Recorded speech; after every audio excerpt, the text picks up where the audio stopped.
Bon, ben, on va démarrer. Je voulais d'abord remercier. Je suis impressionné par cette salle. Je l'ai déjà vue dans des soirées de rencontres politiques ou amicales ou autres, mais remplie à ce point-là, c'est la première fois. Je suis assez impressionné. Donc je tiens d'abord à vous remercier toutes et tous d'être venus aussi nombreux. Vous manifestez là vraiment beaucoup d'attention, beaucoup d'intérêt pour le sujet. Ça tombe bien. Ce sujet nous intéresse aussi. Je veux aussi remercier Lim Wang-Yok qui est là ce soir, qui nous fait l'amitié de nous donner de son temps qui est précieux. Lim est très sollicité et il va nous éclairer un peu de ses connaissances ce soir. Alors bien que le sujet soit éminemment technique, le propos ce soir se veut quand même pédagogique. On va parler d'économie, enfin d'un programme, mais de son volet économique.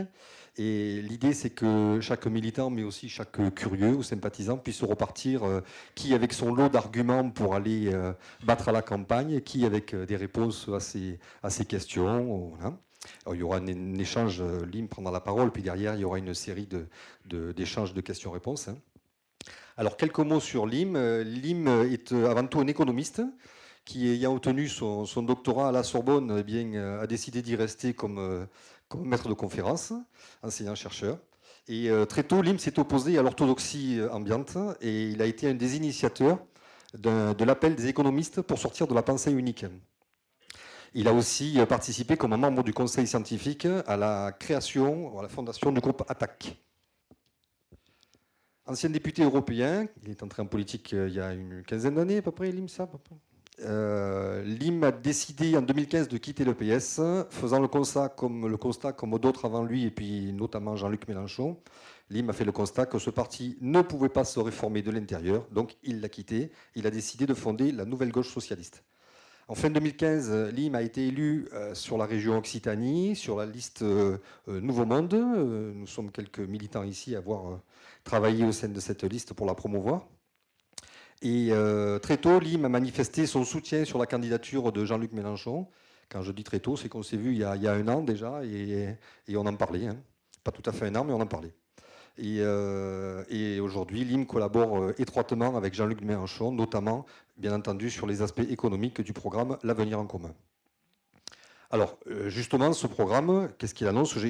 Vous l'avez, il en restait quelques-uns là-bas, puis je vous invite à aller non seulement l'acheter dans toutes les FNAC ou toutes les bonnes librairies, mais aussi le diffuser autour de vous. J'ai noté quelques petites choses qui pouvaient nous guider pour ce soir. Mettre fin au pillage économique de la nation, engager un plan de relance de l'activité et de l'emploi avec la transition écologique, mobiliser de l'argent pour financer les petites entreprises, construire de nouveaux statuts protecteurs pour les travailleurs, réduire le temps de travail, travailler moins pour travailler tous, augmenter les salaires, augmenter les retraites, garantir un droit effectif au logement, refuser le chantage à la dette publique, faire la révolution fiscale, beaucoup de choses dont les détracteurs de ce programme nous disent qu'elles sont absolument irréalistes, irréalisables. Alors, Lim, je te pose la question. Est-ce qu'il faut vraiment être un doux rêveur pour croire à ce projet, dont tant d'autres détracteurs nous disent le plus grand mal ? Ou est-ce que, tout simplement, c'est juste quelque chose de pragmatique et de réaliste ? Merci à toi, bonsoir à tous.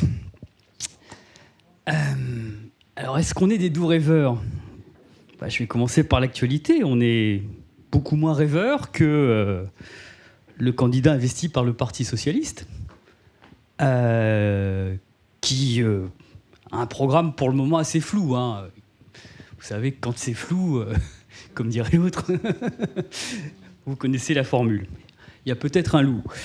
Non, ce que propose Hamon sur le revenu universel, par exemple, c'est absolument irréaliste. Donner de l'argent à tout le monde, même aux riches, pourquoi on leur donnerait de l'argent ? Ça ne sert pas à grand-chose.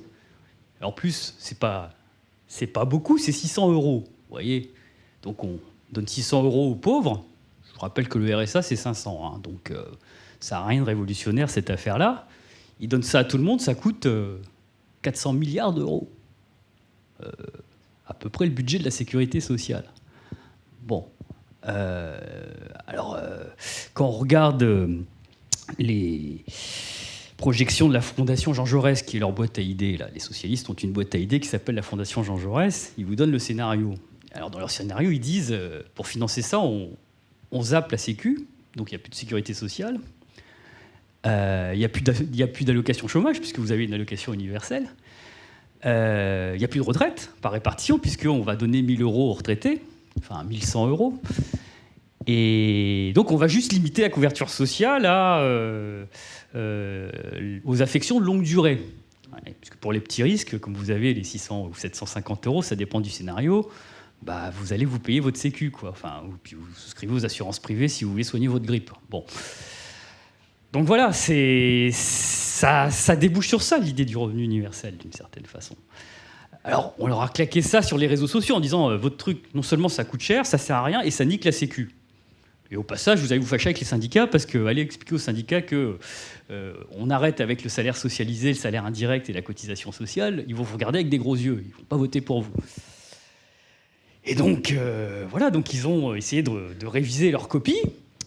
Et maintenant, ils disent, oui, mais on va pas niquer la sécu, on va faire une réforme fiscale à la place. Donc, ils maintiennent la sécu et puis ils vont faire une réforme fiscale pour financer leur usine à gaz. Sauf que la réforme fiscale, il faut lever 400 milliards, quoi. Bon. Ah, c'est dommage, je ne vous vois plus au fond. Bon, je vais faire comme s'il y avait un hologramme qui me regardait. Non, mais c'est comme vous voulez, hein, c'est plus sympa de pouvoir se regarder dans les yeux, c'est pour ça. Donc voilà, lever 400 milliards par l'impôt, moi je ne sais pas faire. Hein, on est en train de réfléchir justement sur un programme fiscal crédible pour lever des sous. On se disait avec les gens des impôts, parce qu'on a plein de copains aux impôts, hein, les inspecteurs des impôts qui sont les derniers gardiens de ce symbole républicain qui est l'impôt, hein, parce que la République c'est des droits, mais c'est aussi des devoirs.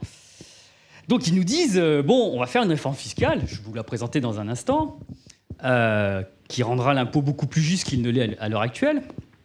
Mais 400 milliards d'un coup, on ne sait pas faire, quoi.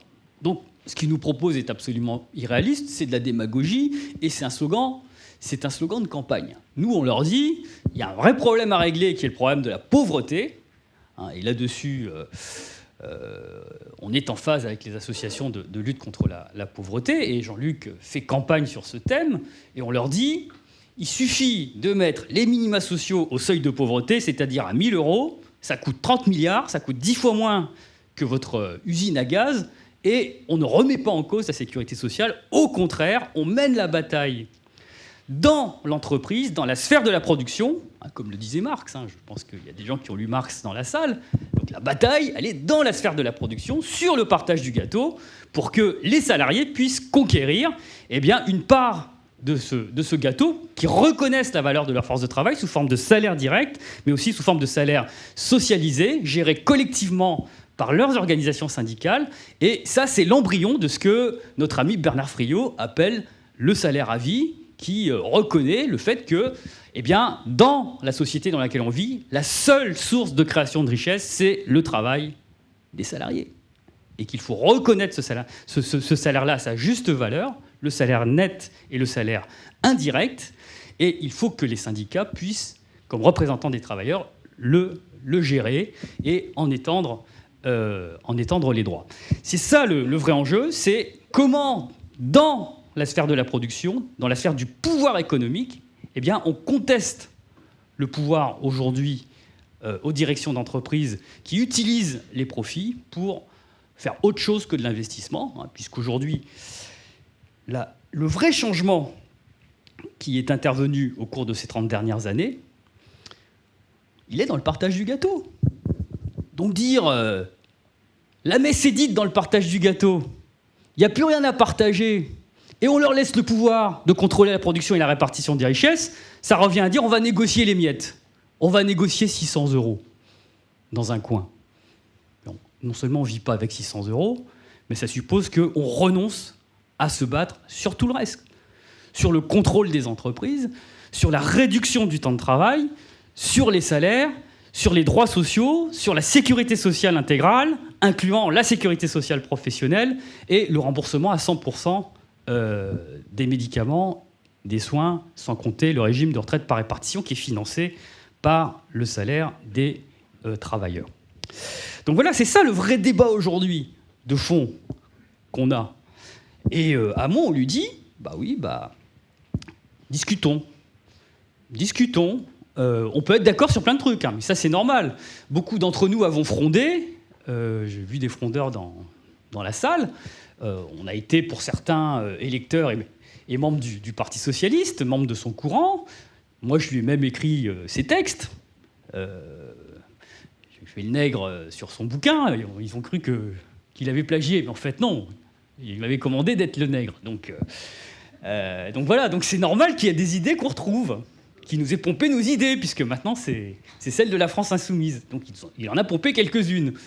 Mais depuis que je suis plus là, il a écrit beaucoup de conneries quand même, hein, sur le revenu universel. Jamais je lui aurais dit de s'engager dans ce genre d'usine à gaz. Mais bon, il y a des trucs sur lesquels on peut tomber d'accord. Mais on lui dit, dans ce cas, discutons pour savoir si les gens qui te suivent sont prêts à abroger la loi travail. Je ne sais pas si vous avez eu la vidéo de Jean-Luc aujourd'hui. Voilà, donc ce serait bien qu'on la diffuse largement, hein, puisque là, on va discuter de façon très constructive avec lui en disant, bon, écoute, chiche, tu nous proposes un contrat de majorité, mais avec qui? Est-ce que c'est avec des gens qui ont fait la loi, puisque la ministre du Travail est candidate pour être membre de la majorité qui est censée travailler avec nous, donc il y a un petit problème quand même. On ne va pas détricoter une loi avec une personne qui l'a faite. Donc il y a Bruno Le Roux aussi qui, comme vous le savez, avait à l'époque été très dur, non seulement avec les frondeurs, mais aussi très dur avec nos anciens partenaires du Front de gauche.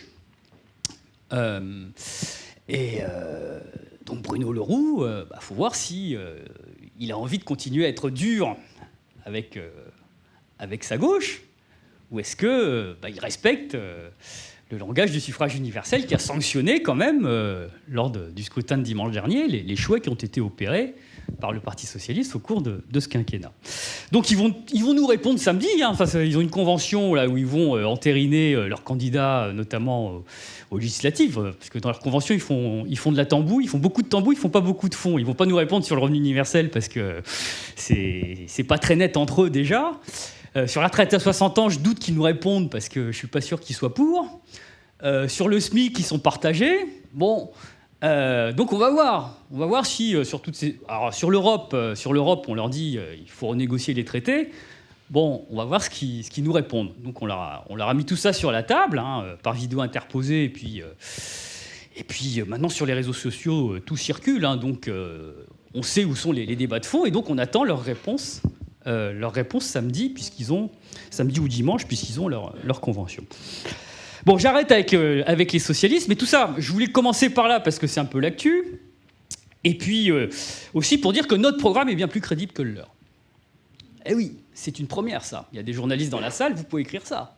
Pour la première fois, le programme défendu par ceux qui ne sont pas inféodés au Parti socialiste est plus crédible et tient plus la route que le programme du Parti socialiste. Alors comment on va faire ? La première chose qu'on va faire, si on gagne en mai et en juin prochain, c'est de traverser le Rhin et d'aller voir la chancelière pour lui dire, les textes qui sont en présence nous empêchent de financer notre programme. Et c'est vrai. Alors, c'est pas de la rhétorique, hein.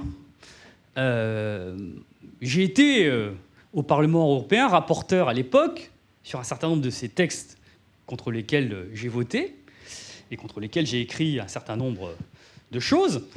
Et je peux vous dire qu'il y en a un certain nombre qui ne sont pas piqués des vers pour définir ce que ces textes appellent un tableau de bord à respecter. Il y a un tableau de bord aujourd'hui à respecter dans les textes européens. Hein, vous avez des textes, sans entrer dans les détails les plus symboliques, le plus symbolique s'appelle le six-pack. Hein. C'est comme pack de bière. J'ai vu qu'il y avait un pot après, donc c'est pour ça que je vous mets l'eau à la bouche pour commencer. Donc le six-pack, alors c'est un paquet de six règlements, enfin 5 règlements et une directive. Il y a un tableau de bord d'indicateurs à respecter. Donc vous avez les déficits publics, taux d'endettement, avec un rythme à respecter pour les atteindre. Vous avez dans ce tableau de bord un indicateur de coût du travail. Vous avez un indicateur de situation de la balance des paiements. Et puis, vous avez un règlement qui impose des sanctions pour les pays qui ne respecteraient pas ce tableau de bord. Alors, évidemment, les États s'arrangent. Parce que ces sanctions, normalement, sont automatiques, sauf si, comme le disent les textes, une majorité qualifiée inversée s'oppose. Ça veut dire quoi? Ça veut dire que c'est si l'Allemagne décide. Parce que la majorité qualifiée, c'est 55% des États qui forment le Conseil, plus 55% des États et 65% de la population. C'est ça la majorité qualifiée. Donc pour avoir 65% de la population, il faut qu'il y ait l'Allemagne dedans, sinon ça passe pas. Donc tout est fait pour que ce soit l'Allemagne qui décide en fait. Et donc c'est pas par homophobie qu'on va y aller. Germanophobie. Non, mais... là, c'est parce que je lisais un truc sur la manif pour tous, sur Fillon, là, avant de venir, là. Parce qu'il y avait Brigitte Bardot, Barjot, c'est ça, là. Je lisais le Canard enchaîné, en fait, pour tout vous dire. Achetez le Canard enchaîné aujourd'hui, vous allez voir comment piquer 1 million dans les caisses de l'État en moins de temps qu'il ne faut. Et donc, sur le dos, il y avait Brigitte Bardot qui soutenait Fillon. Bon, voilà, donc c'est pour ça, là, j'étais sur l'homophobie et la manif pour tous, c'est pour ça. Non.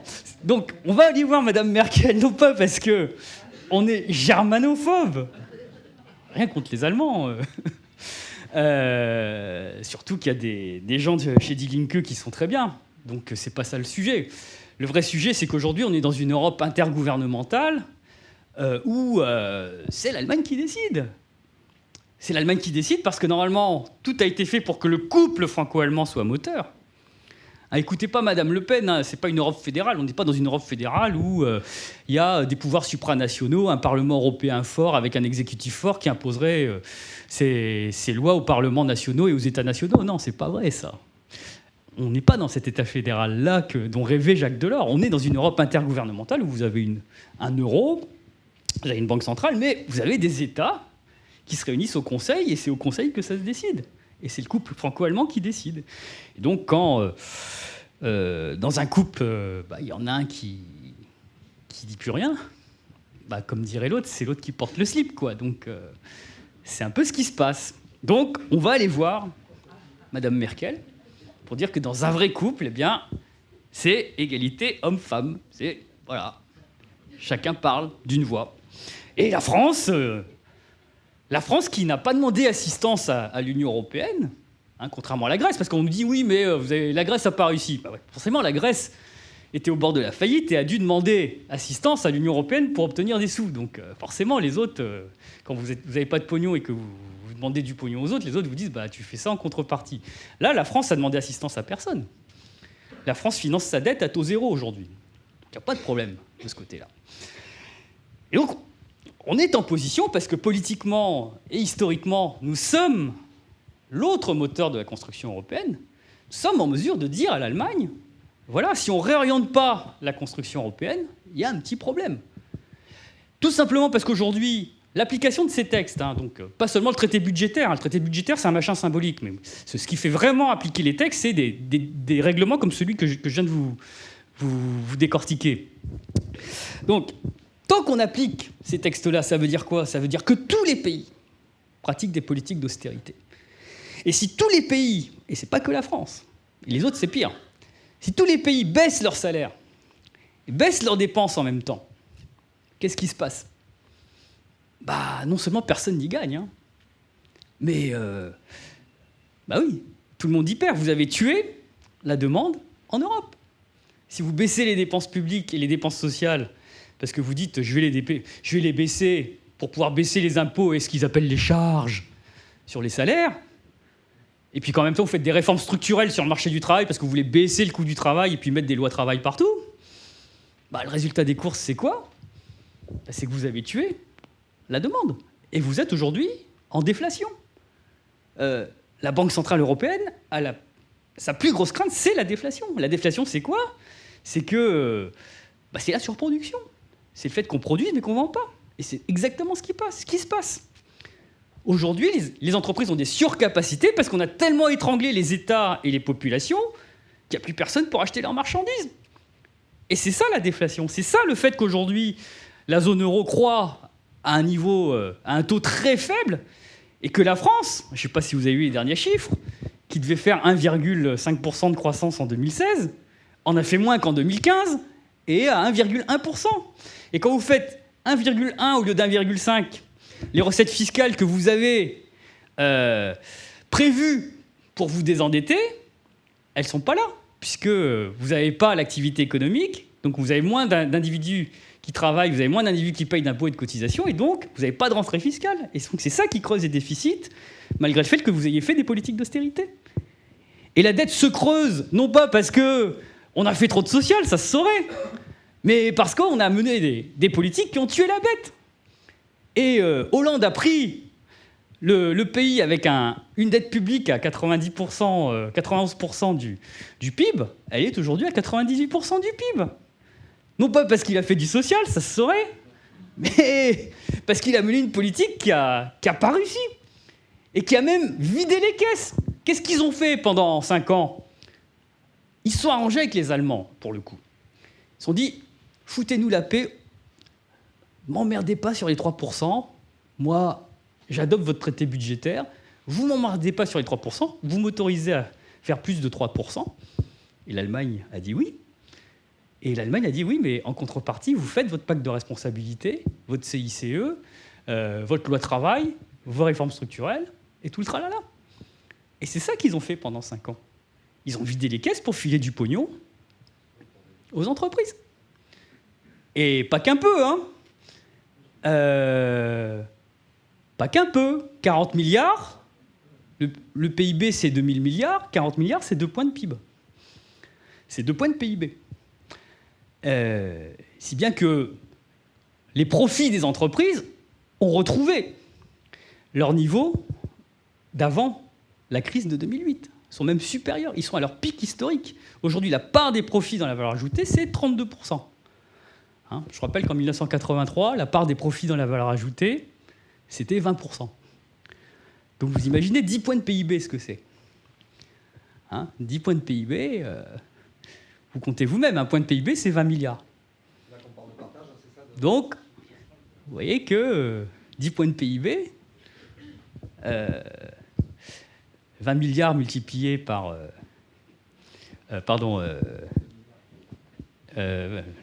le PIB, c'est 2000 milliards, donc un point de PIB, c'est 20 milliards. Donc, 10 points de PIB, c'est 200 milliards. Et après, on va vous bassiner avec le déficit des comptes sociaux. Alors que si vous avez 200 milliards de moins qui vont au salaire, c'est des sommes qui alimentaient les caisses de protection sociale auparavant. C'est des sommes qui alimentaient l'assurance maladie, les retraites, etc.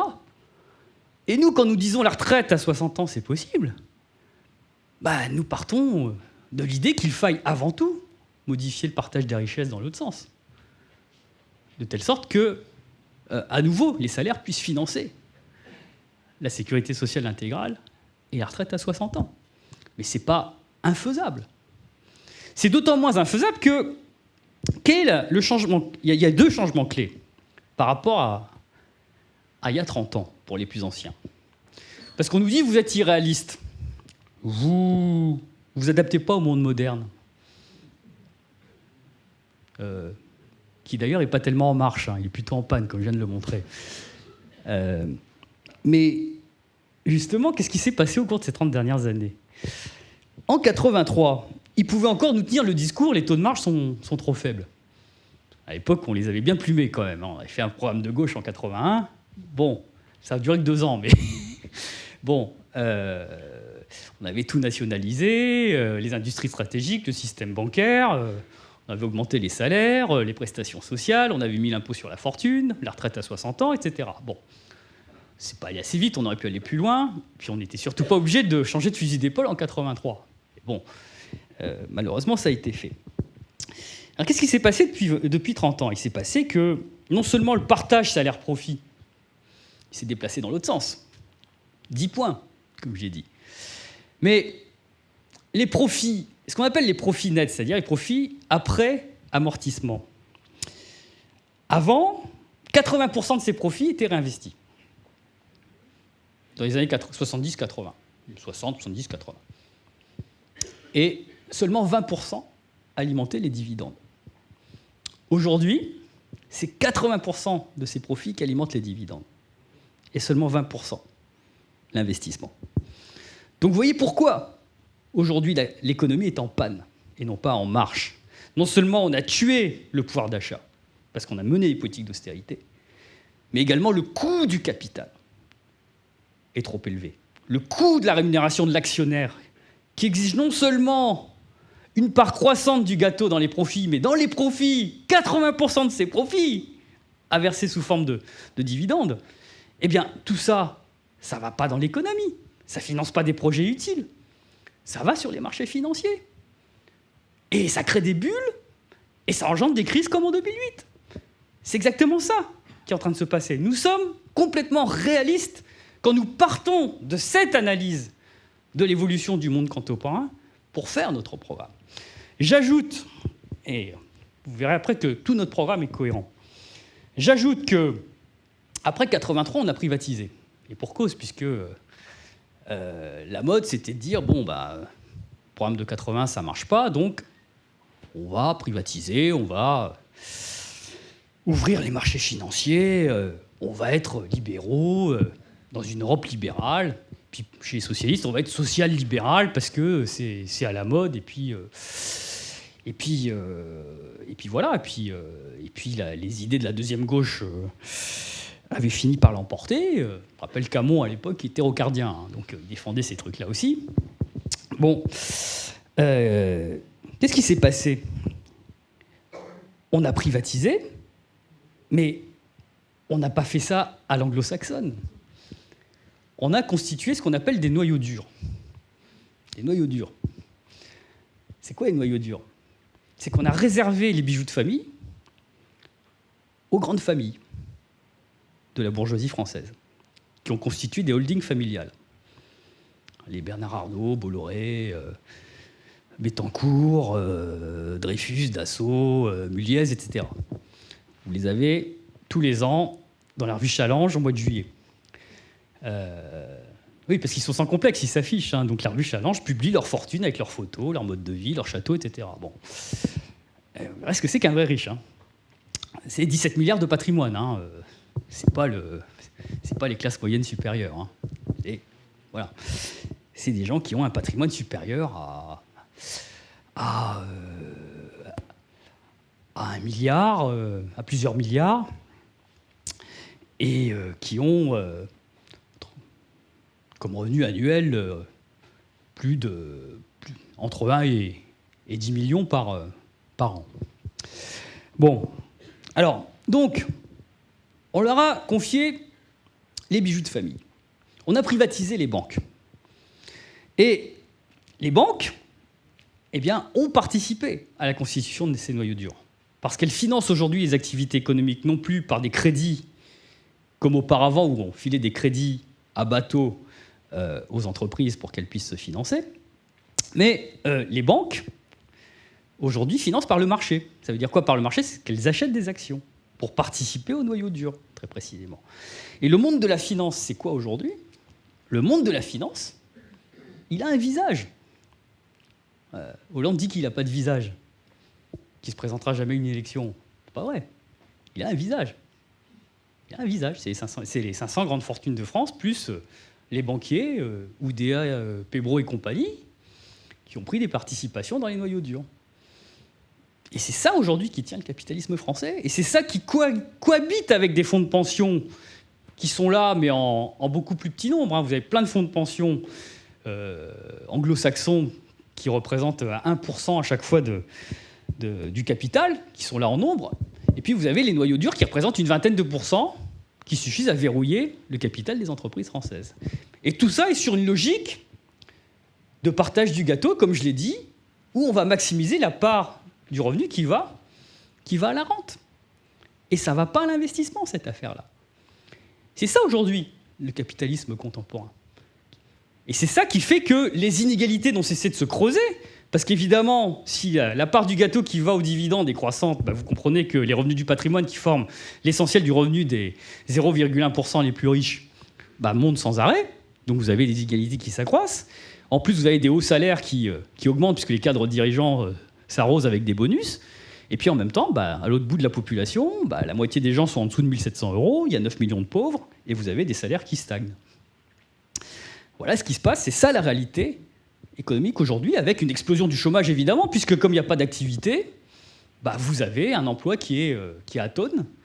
Les entreprises virent des gens, détruisent même des machines parce qu'elles n'ont pas de commandes, et puis parce que le coût du capital est trop élevé, donc même si vous baissez le coût du travail, les entreprises n'ont aucun intérêt aujourd'hui à investir, parce que les actionnaires demandent des trucs qui sont rentables à court terme. Donc voilà, vous avez le théâtre actuel. Alors ça rend pertinent ce qu'on propose. Pertinent ce qu'on propose dans un contexte qui va être très difficile, qui est un contexte où il va falloir inverser le rapport de force, et un contexte où on est en train de faire exploser la planète. Donc on a plusieurs défis dans cette affaire. On a des défis monstrueux. Non seulement rétablir la justice sociale, rétablir le plein emploi, mais aussi organiser la transition écologique. Alors comment on va faire ?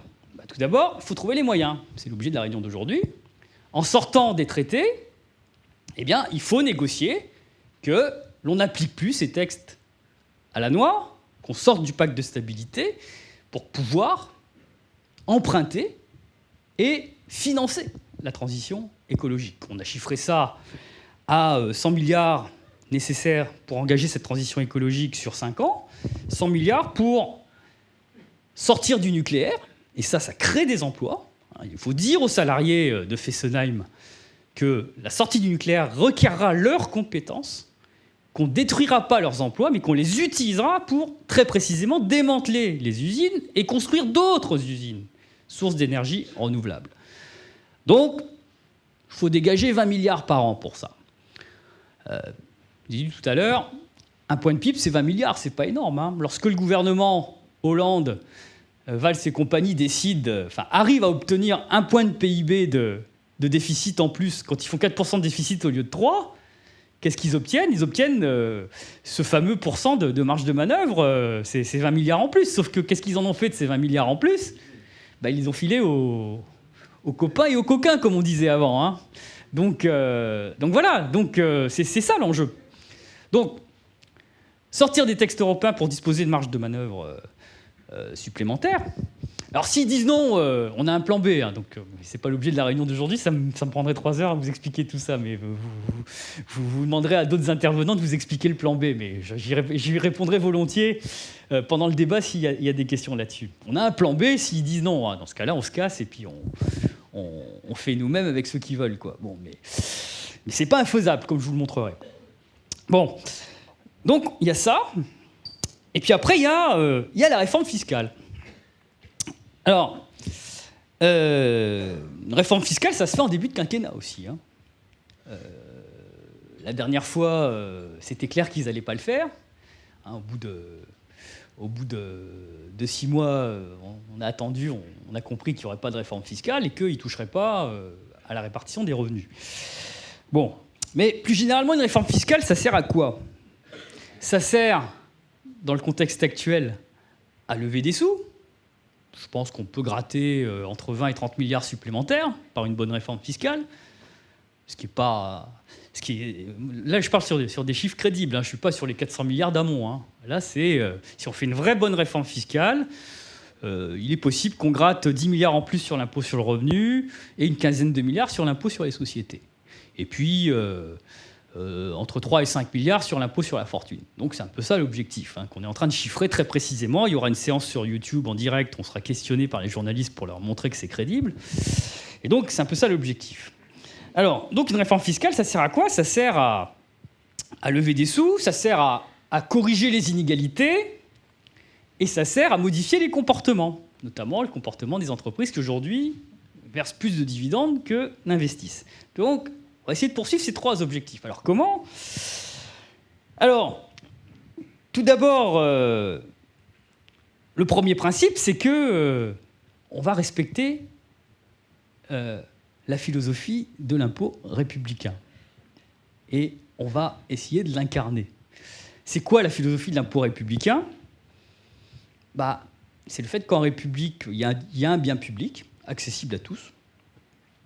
Alors, si on est ambitieux, ça donne à chacun selon ses besoins. Si vous avez accès aux biens publics gratuitement, santé, culture, éducation, sécurité, justice, etc. Mais on ne rase pas gratis, contrairement à ce qu'on nous dit. On dit « vous êtes pour raser gratis ». Non, on ne rase pas gratis. Vous savez qu'il y a un débat entre les partisans de l'équité et de l'égalité. Ceux qui disent on est pour l'équité, ils disent non, on ne va pas filer la même chose à tout le monde parce que ça profite aussi aux riches. Donc on va réserver l'assistance aux pauvres, puis les autres, ils auront une sécurité sociale privée, etc. Bon. Nous, on dit non. On dit il faut des biens de qualité pour tous, de façon universelle. C'était la philosophie de la sécurité sociale à la Libération, d'ailleurs. Mais on ne reste pas gratis. La contrepartie de l'égalité, c'est l'impôt progressif. C'est que chacun paye selon ses moyens.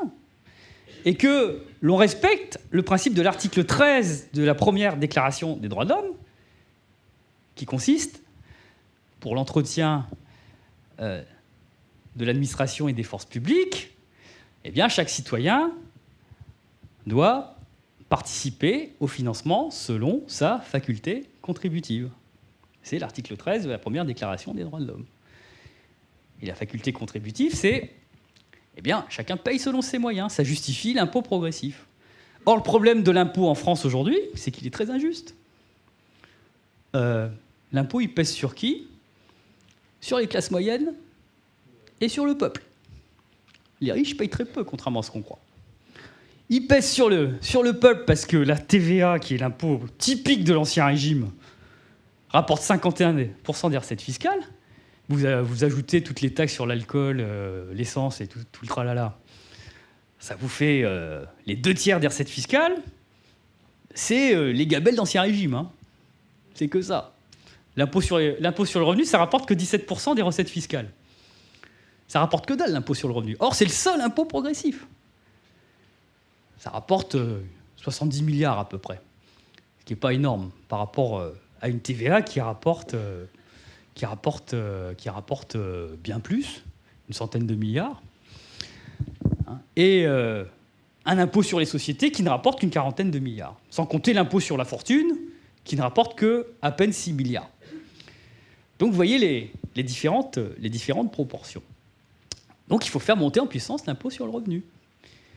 Donc comment on va faire ? Premier principe de la réforme fiscale, on va mettre en place l'assiette la plus large possible pour que aucun revenu n'échappe à l'impôt. On va mettre dans cette assiette les revenus du travail, les revenus du capital, tous les revenus, et on va enlever toutes les niches fiscales. Vous avez une assiette qui existe et qui obéit à cette philosophie, qui est l'assiette de la CSG. Donc on peut imaginer de reprendre l'assiette de la CSG pour en faire l'assiette de l'impôt sur le revenu. Et donc on grefferait sur cette assiette un barème progressif, un barème à 14 tranches. Alors pourquoi 14 tranches ? Parce qu'il s'agit ici de tranches marginales. On va lisser de telle sorte que les sauts de tranche ne soient pas trop brutaux. Parce que quand vous sautez d'une tranche, quand vous gagnez un peu plus, après on va vous dire « Ah, c'est prohibitif votre truc ». Non, si on met 14 tranches, les sauts de tranche ne sont pas trop brutaux. Alors au-dessus, on va taper fort, puisque notre philosophie, c'est de considérer qu'au-dessus de 400 000 €, l'accumulation des richesses se justifie pas trop quand même. Et puis en plus, on aura mis en place la hiérarchie des salaires entre 1 et 20, s'agissant des revenus primaires. Mais bon, là, je suis sur le volet financement, donc c'est ça qu'on va faire. Et on va remplacer le quotient familial et le quotient conjugal par autre chose. Parce que le quotient familial, ça profite qu'aux familles nombreuses riches. Familles nombreuses pauvres profitent très peu du quotient familial, surtout celles qui ne sont pas imposables. Donc elles n'en profitent pas. Donc là, il y a une véritable injustice. De la même façon, le quotient conjugal, c'est quelque chose qui est très anti-féministe, qui a été créé du temps de la femme au foyer et qui permettait au mari dont la femme ne travaillait pas de couper le revenu en deux, quoi. Bon, le revenu déclaré en deux pour obtenir le revenu imposable.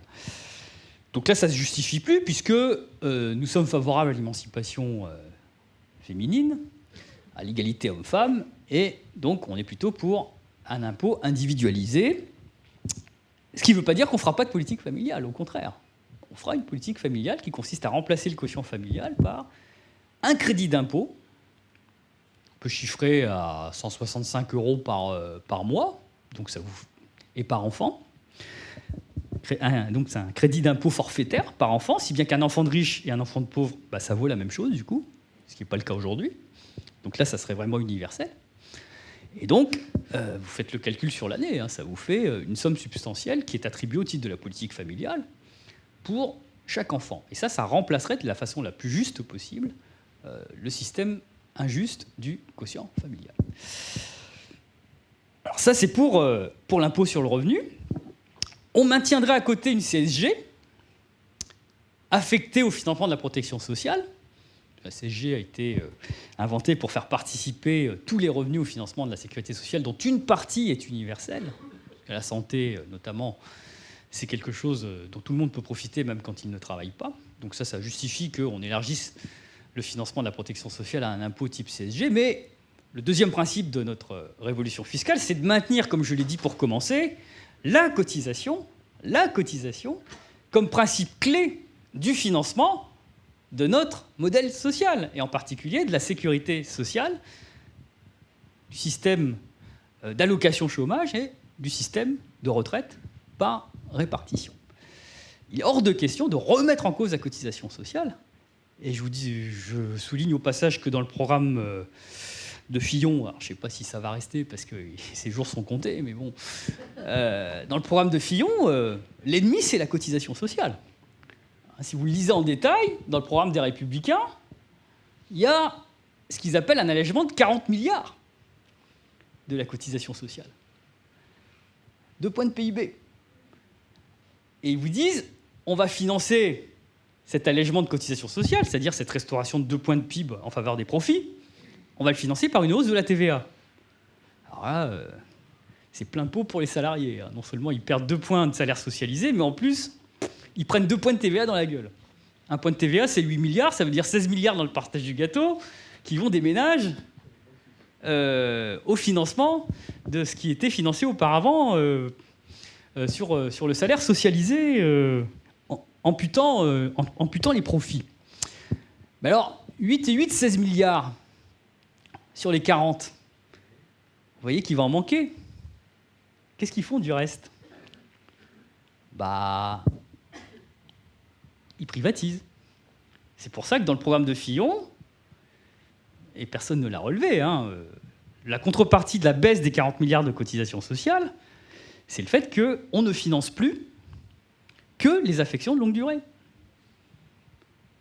Et la couverture des petits risques, comme ils disent, est laissée à la charge des patients. Et il ne vous a pas échappé que le conseiller social de François Fillon s'appelle Henri de Castres, PDG d'AXA. Et là, vous allez voir qu'on va être en plein conflit d'intérêts. Enfin bon, ils se sont passés après sur les conflits d'intérêts. Donc, mais il était prévu qu'il soit le ministre des Affaires sociales. Je vous dis ça comme ça, quoi. Le PDG d'AXA qui est censé faire la politique sociale du pays, quoi, pour privatiser la sécurité sociale.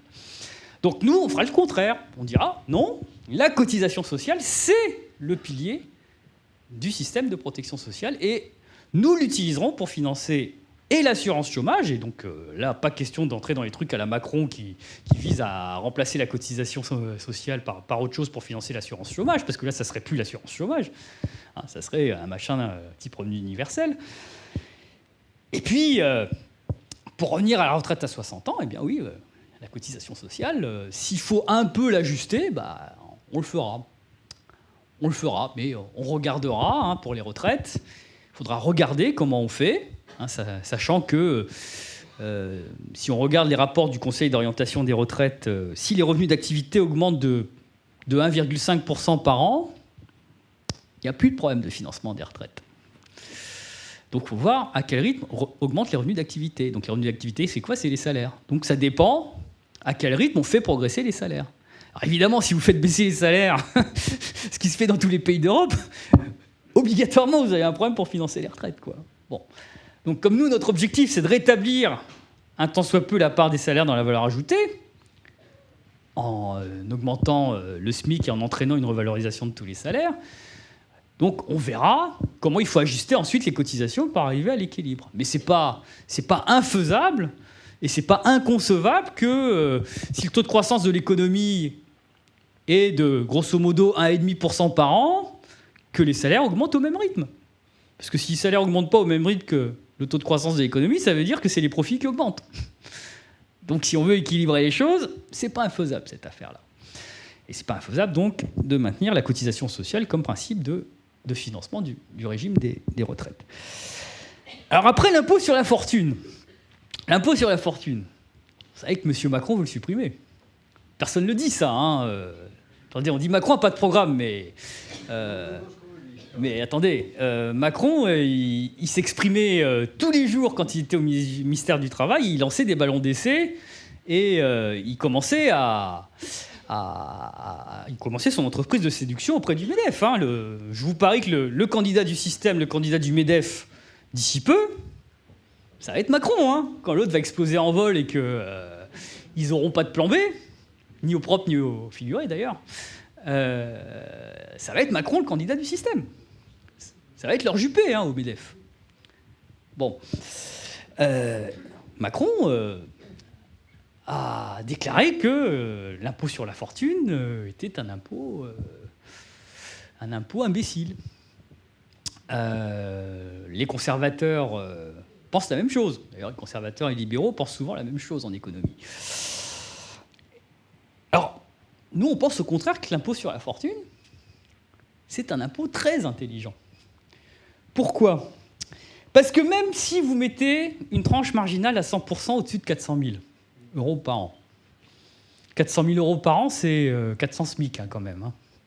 Je ne sais pas si vous imaginez. Bon, quand vous gagnez 400 SMIC, si vous en dépensez la moitié, déjà, vous avez un sacré niveau de vie. L'autre moitié, qu'est-ce que vous faites ? Votre banquier se charge de le faire fructifier, comme il dit.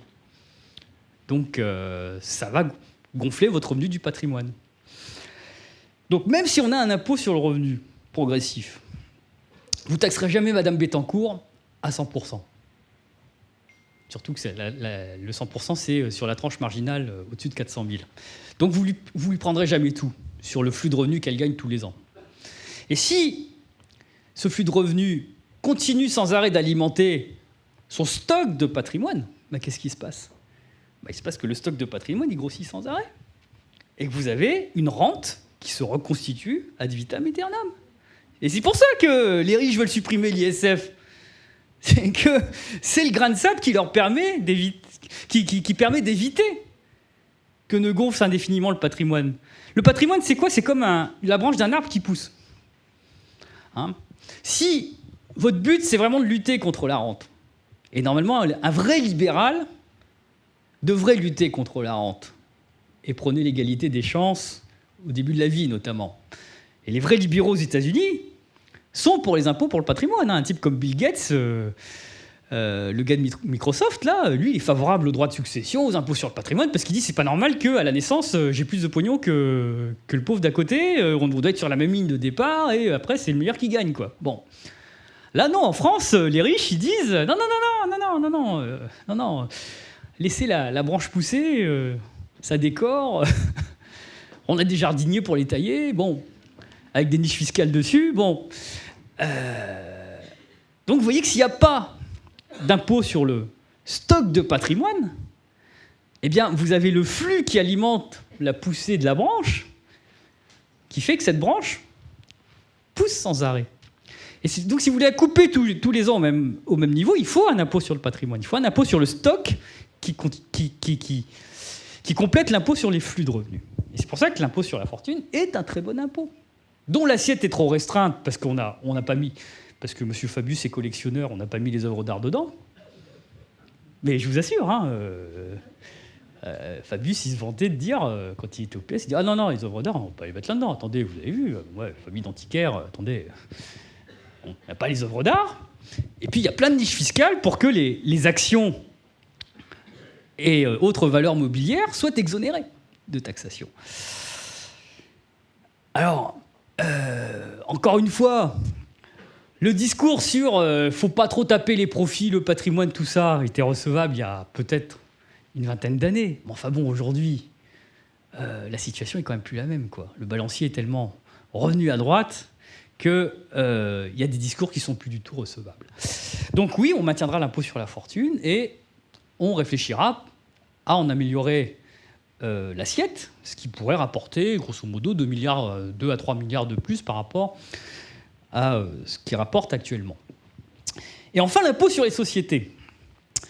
Alors l'impôt sur les sociétés,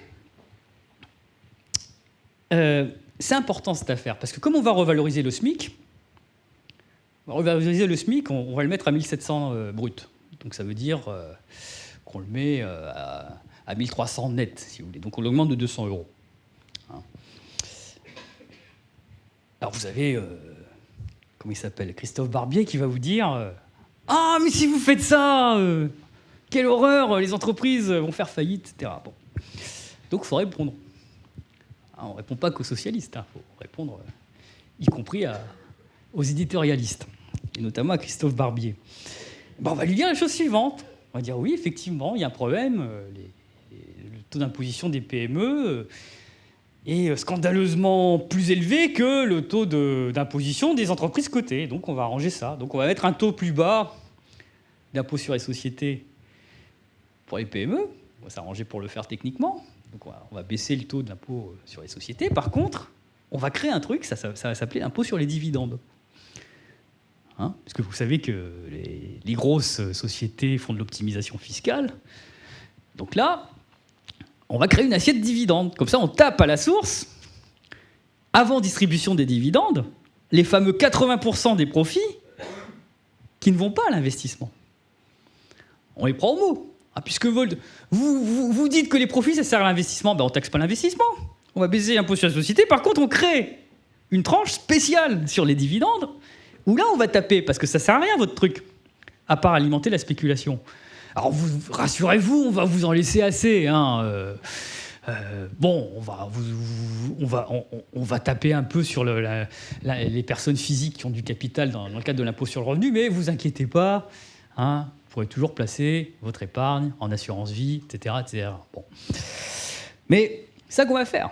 On va améliorer l'impôt sur les sociétés avec comme but de taxer les profits inutiles qui sont à l'origine de l'excès du coût du capital, et puis, au contraire, on va alléger la charge fiscale pour les PME qui ont besoin d'air dès lors qu'on va augmenter le salaire minimum. Donc voilà grosso modo la philosophie de la réforme fiscale. Ça devrait rapporter ce que je vous ai dit, ça devrait permettre de financer un certain nombre de choses. Et puis il y aura des redéploiements. Il y aura des redéploiements par rapport à ce qui existe. Il y a des dépenses inutiles. Nous ne sommes pas favorables à faire de la croissance pour faire de la croissance. Nous pensons que l'objectif de la politique publique, c'est d'orienter les ressources vers les projets utiles. Il s'agit de faire croître les projets utiles, mais de faire décroître les projets inutiles. Il faut la décroissance des projets inutiles pour faire croître les projets utiles. Donc, on va regarder, poste par poste, ce qu'on peut gratter. Par exemple, l'exemple le plus évident que vous connaissez tous, c'est le pacte de responsabilité, les fameux 40 milliards qui figurent dans le poste des dépenses affectées au marché du travail et aux politiques de l'emploi. C'est le poste qui est affecté dans la loi de finances. Bon, on va voir comment on peut les réaffecter. Je vous ai dit tout à l'heure que si on augmentait les minima sociaux pour régler le problème de la pauvreté, ça coûte une trentaine de milliards. Donc, le pacte de responsabilité, c'est 40 milliards. Vous voyez que ce n'est pas infaisable. la réduction du temps de travail qu'on va mettre en place, il faudra la financer dans le secteur public, parce que dans les hôpitaux, vous savez que ça ne tourne pas. Quand on est passé aux 35 heures, ça n'a pas tourné parce qu'on n'a pas mis assez de pognon pour créer des postes. Donc là, 200 000 postes dans les services publics, ça coûte entre 6 et 8 milliards. C'est pas infaisable. C'est absolument pas infaisable. Et donc, plutôt que des dépenses inutiles, eh bien, il n'est pas incongru de financer ça.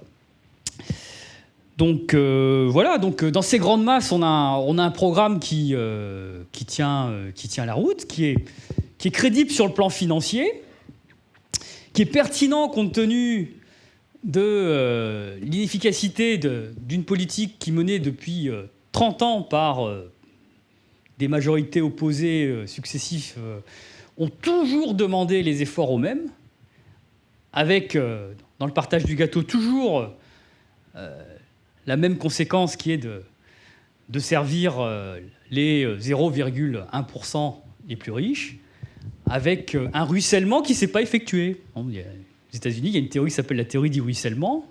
Bon, aux États-Unis, un type comme Trump vous dit ah bah, moi, si je suis riche, c'est bien parce que ça va ruisseler. Tout le monde va en profiter, y compris les pauvres. Bon. Alors, j'espère que les murs ne seront pas trop poreux, hein, parce que ce serait bien que les Mexicains en profitent aussi. Bon, mais en France, ça n'a pas ruisselé en attendant. Ça n'a pas ruisselé, ça a creusé les inégalités, ça a produit de la pauvreté et du chômage, et ça a surtout gaspillé des deniers publics. Et aujourd'hui, on est dans une situation... Alors, la mode, c'est le dégagisme, hein, comme dit mon ami Alexis Corbière. Le dégagisme, ça a commencé avant la Révolution française. Souvenez-vous. On parle de la Révolution tunisienne pour parler de ça, mais avant la Révolution française, c'était quoi l'origine de la Révolution française ? C'est qu'ils ont vidé les caisses pour financer les dépenses somptuaires et les guerres des classes privilégiées. Et ils ont voulu demander une nouvelle fois des efforts au peuple. Les États généraux, c'était fait pour que Necker convainque le peuple de payer plus d'impôts. Souvenez-vous qu'à l'époque, les riches ne payaient pas d'impôts.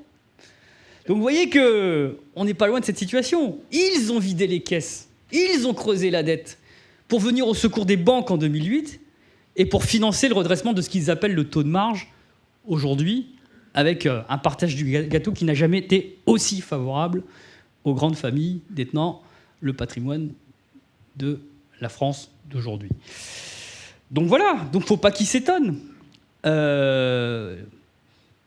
gens ont envie qu'ils s'en aillent. Et donc, la France insoumise, c'est ça.